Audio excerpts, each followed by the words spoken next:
निशिकांत दुबे पुन्हा बरळले. मुंबईत केवळ 30% मराठी. हिंदी मराठी वादात दुबेंचा ठाकरेंना टोला.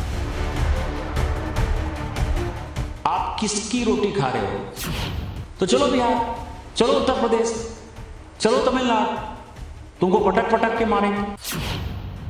केवल 30% लोग मुंबई में मराठी बोलते. मराठी माणसाविरोधात गरळ ओकणाऱ्या भाजप खासदार निशिकांत दुबेंची गेल्या महिन्याभरातील ही विधानं, मराठी माणसाला चीड आणणारी ही विधानं दुबेंकडून वारंवार केली जात आहेत. मुंबईत केवळ 30% मराठी आहेत असं म्हणत राज आणि उद्धव ठाकरेंचं राजकारण संपणार असल्याचं वादग्रस्त विधान दुबेंनी केलंय. दुबेंच्या या विधानाचा संजय राऊतांनी चांगलाच समाचार घेतलाय. केवल 30% लोग मुंबई में मराठी बोलते हैं, केवल 30%. 12% लोग उर्दू बोलते हैं, मतलब वो मुस्लिम है. लगभग उतने ही 30% के आसपास हिंदी बोलते हैं.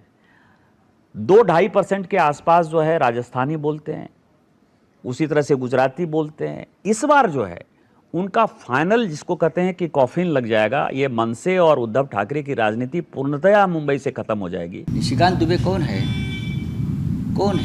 वो एक उद्योगपति का दलाल है.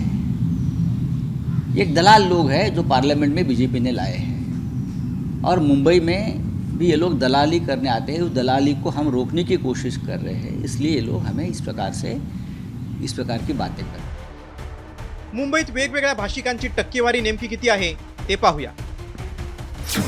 मराठी 40%, गुजराती 20%, उत्तर भारतीय 16%, मुस्लिम 15%, दक्षिण भारतीय 6% आणि इतर भाषिक 3%.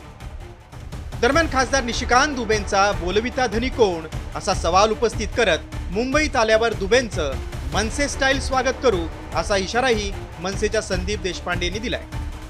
आम्ही वाट बघतोय महाराष्ट्रात कधी येतात निशिकांत दुबे ते, कारण आम्हाला पण त्यांचं स्वागत करायचं आहे जसं मुख्यमंत्र्यांना करायचं आहे. फक्त स्वागत आम्ही आमच्या पद्धतीने आणि आमच्या स्टाईलने करू. तर दुबेच्या पाठी बोलवणारा धनी हा वेगळा आहे. ज्या पद्धतीने मुख्यमंत्री वक्तव्य करतायत रोजच्या रोज, खरं काय बोलायची गरज नाही आहे, पण मुद्दाम जाणीवपूर्वक ही वक्तव्य केली जात आहेत. मला माहीत नाही मुख्यमंत्र्यांना महाराष्ट्र भूषण पुरस्कार घ्यायचा आहे का भैया भूषण पुरस्कार घ्यायचा आहे, हे त्यांचं त्यांनी ठरवावं. सातत्यानं महाराष्ट्र आणि मराठीवरून वादग्रस्त विधान करणाऱ्या दुबेंचा बोलविता धनी कोण आहे? दुबेंच्या विधानांवर आवर घालणं पक्षश्रेष्ठींना का जमत नाही? ही विधानं स्थानिक स्वराज्य संस्थांच्या निवडणुकीत भाजपला अडचणीत आणणार का, हे बघणं महत्त्वाचं असेल. व्हिडिओ रिपोर्ट, साम टीव्ही न्यूज.